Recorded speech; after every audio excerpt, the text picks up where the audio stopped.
안녕하세요, 여러분. 자, 오늘 우리가 함께 파헤쳐볼 아주 흥미로운 주제는 바로 변화의 기술입니다. 일상에서 버려질 뻔한 혹은 처치곤란한 것들이 어떻게 엄청난 가치를 지닌 황금알로 탈바꿈할 수 있는지 그 놀라운 가치 극대화의 세계로 여러분을 초대합니다. 그냥 남은 재료를 섞는 요리 꿀팁 정도가 아니에요. 이 원리가 거대한 비즈니스 세계, 특히 조단위의 인수합병에서도 똑같이 작동하거든요. 오늘 이 시간을 통해 여러분도 가치를 창조하는 완전히 새로운 시각을 얻게 되실 겁니다. 기대하셔도 좋습니다. 본격적으로 시작하기 전에 여러분께 퀴즈 하나 낼게요. 명절 지나고 냉장고 구석에 굴러다니는 처치곤란 남은 음식들 있죠. 그거랑 무려 5조 원이 훌쩍 넘는 기업 간의 초대형 메가 인수합병. 과연 이 둘 사이에 어떤 공통점이 있을까요? 전혀 매칭이 안 되는 두 가지 같지만 사실 이 둘은 완전히 똑같은 전략적 원리를 숨기고 있습니다. 대체 무슨 소리냐고요? 지금부터 그 미스터리를 하나씩 풀어보겠습니다. 자, 그럼 첫 번째 파트, 추석 남은 음식의 업사이클링입니다.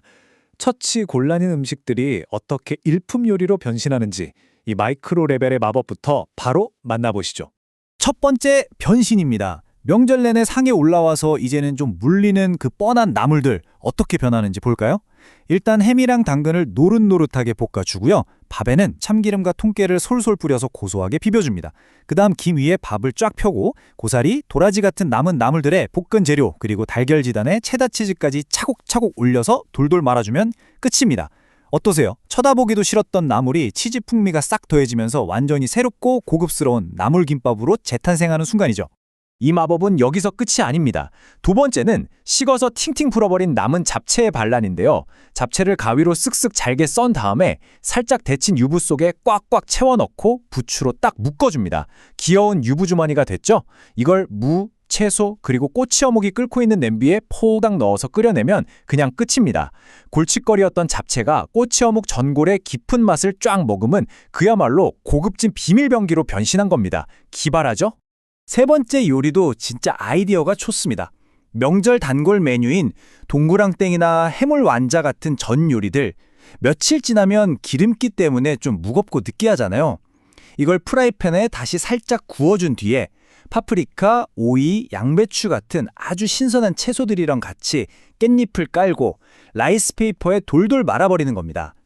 그러면 그 느끼했던 명절전이 산뜻하고 바삭바삭한 식감의 동그랑땡 스프링롤로 180도 바뀝니다. 단점을 신선한 재료와의 결합으로 완전히 날려버린 거죠. 자, 지금까지 부엌에서 일어나는 작지만 놀라운 마법들을 보셨는데요. 이제 우리의 시선을 쫙 넓혀서 거대한 비즈니스의 세계로 돌려보겠습니다. 남은 재료를 찰떡같이 결합해서 맛을 극대화하는 부엌의 구도조정, 그리고 흩어진 자산을 모아서 완벽한 가치사슬을 완성하는 기업의 구조조정. 어떠세요? 스케일만 다를 뿐이지 기존 자원을 싹 재배치하고 불필요한 건 덜어내서 전체의 가치를 극대화한다는 본질적인 철학은 완전히 똑같습니다. 그럼 본격적으로 두 번째 파트, 기업의 체질 개선 사례로 넘어가 보죠. 두산의 5조 원 규모 레시피입니다. 두산의 진화 과정을 보면요, 정말 한편의 드라마가 따로 없습니다. 원래 유통으로 시작했다가 중공업으로 체질을 싹 바꾼 기업이죠. 2007년에 미국 밥캣을 인수하면서 승승장구하나 싶었는데 2020년에 막대한 이자 비용이랑 건설 불황이 겹치면서 무려 12조 원의 차입금을 떠안는 심각한 재무 위기를 맞습니다.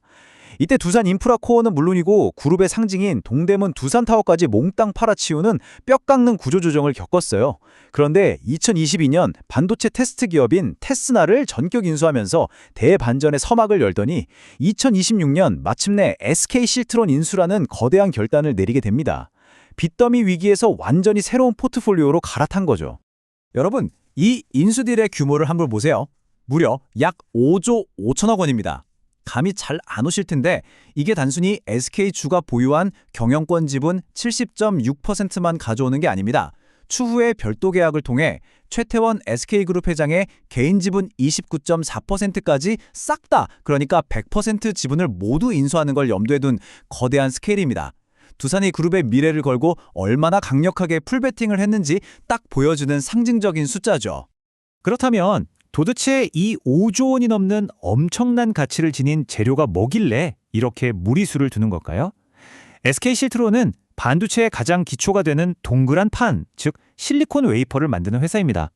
그냥 잘 만드는 정도가 아니라 일본의 시네츠화학, 섬코에 이어서 300mm 웨이퍼 시장 점유율 17%를 차지하는 글로벌 넘버 3 기업이에요. 두산 입장에서는 새로운 미래 먹거리를 만들기 위해 픽한 가장 신선하고 확실한 최고급 식재료인 셈입니다. 하지만 여기서 아주 중요한 포인트가 있습니다. 아무리 좋은 재료라도 상한 부분은 과감히 도려내야죠. 요리할 때랑 똑같습니다. SK실트론이 2020년에 미국 듀폰으로부터 실리콘 카바이드, 즉 SiC 웨이퍼 사업을 야심차게 4억 5천만 달러에 인수했었는데요. 최근 전기차 시장 수요가 팍 꺾이면서 이른바 캐즘의 직격탄을 맞고 말았습니다. 작년에만 이 분야에서 무려 2,936억 원의 순손실이 났거든요. 그래서 두산은 인수협상 막바지에 이 적자투성의 SiC 사업을 아주 과감하게 청산하기로 합의합니다.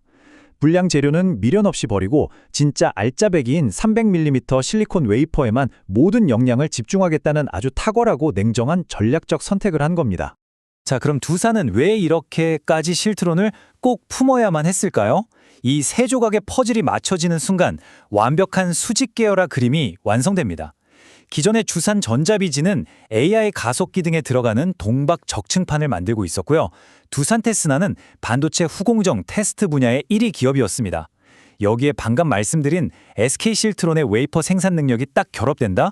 반도체 전공정 핵심 소재부터 기판 소재 그리고 후공정 테스트까지 이어지는 그야말로 완벽한 풀코스 밸류체인이 단숨에 완성된 겁니다. 서로 다른 세 가지 훌륭한 재료가 만나서 미슐랭 3스타급 요리가 탄생한 순간이죠.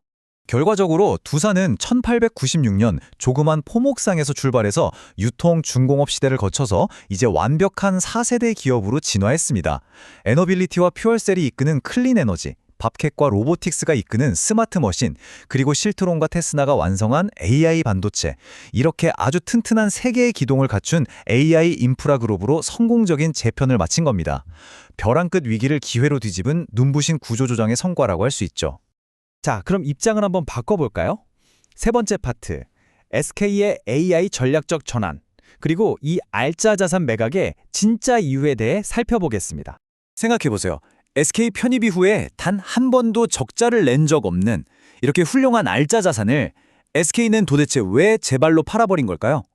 그 해답은 바로 SK 특유의 가치 극대화 전략인 리밸런싱에 있습니다. 첫째, 조 단위의 대규모 자금을 땡겨서 그룹 전체의 맷집, 즉 재무 건전성을 확 높여야 했습니다. 둘째, 지금 세상이 AI 대전환기를 맞았잖아요.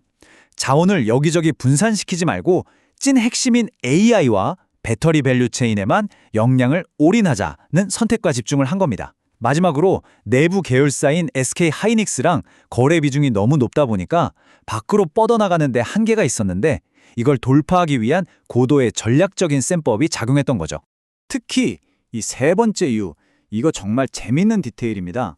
SK실트론이 기술력이 엄청 좋은데도 불구하고 하필 SK 하이닉스라는 거대한 반도체 형제가 있다 보니까 역설적으로 글로벌 경쟁사들한테 적극적으로 물건을 팔기가 좀 껄끄러웠거든요. 견제를 받는 거죠. 그런데 이제 매각을 통해 SK라는 간판을 딱 떼어버리면 어떻게 될까요? 오히려 TSMC나 인텔 같은 글로벌 반도체 거인들에게 아무런 마찰이나 눈치 볼 것 없이 대등하게 다가가서 공격적으로 영업할 수 있는 거대한 판이 열린 겁니다. 굳이 매각을 함으로써 그 자산이 가진 진짜 숨겨진 잠재력을 100% 해방시킨 셈이죠. 관련해서 최태원 SK그룹 회장이 최고 경영자 세미나에서 아주 뼈 때리는 말을 남겼습니다. 운영 개선을 잘 해야만 그 위에 AI를 더 쌓을 수 있다. 이 한마디가 오늘 우리가 본 구조조정의 핵심을 완벽하게 꿰뚫고 있어요. 여러분, 부엌에서 새롭고 맛있는 요리를 하려면 일단 냉장고부터 깨끗하게 싹 비우고 정리해야 하잖아요? 기업도 마찬가지입니다. 기존의 자산을 효율화하고 군사를 빼는 뼈 깎는 체질 개선이 바탕이 되어야만 그 위에 다가오는 AI 시대라는 거대한 혁신을 튼튼하게 쌓아 올릴 수 있다는 아주 깊은 통찰인 거죠. 자, 오늘 우리는 명절에 남은 나물과 잡채가 기가 막힌 일품 요리로 변하는 과정부터 두산과 SK라는 거대 기업들이 5조 원대 딜을 주고받으며 그룹 체질을 혁신하는 과정까지 쫙 한번 연결해봤습니다. 결론은 이겁니다. 버려질 뻔한 잉여 자산이라도 불필요한 걸 덜어내고 어떻게 새로운 시각으로 재조합하느냐에 따라 우리가 상상하는 그 이상의 파괴력을 지닌 가치로 재탄생할 수 있다는 거죠. 마지막으로 여러분께 이 질문을 던지면서 오늘 설명 마무리하겠습니다. 여러분의 삶이나 지금 하시는 비즈니스에 혹시 처치곤란이라고 방치해둔 남은 재료나 잉여 자산이 있으신가요? 그걸 완전히 새로운 시각으로 툭툭 섞어보면 여러분만의 완벽한 5조 원짜리 레시피가 탄생하지 않을까요? 오늘 살펴보신 이 변화의 기술, 여러분의 일상에도 꼭 한번 적용해 보시길 바랍니다. 끝까지 함께 해주셔서 감사합니다.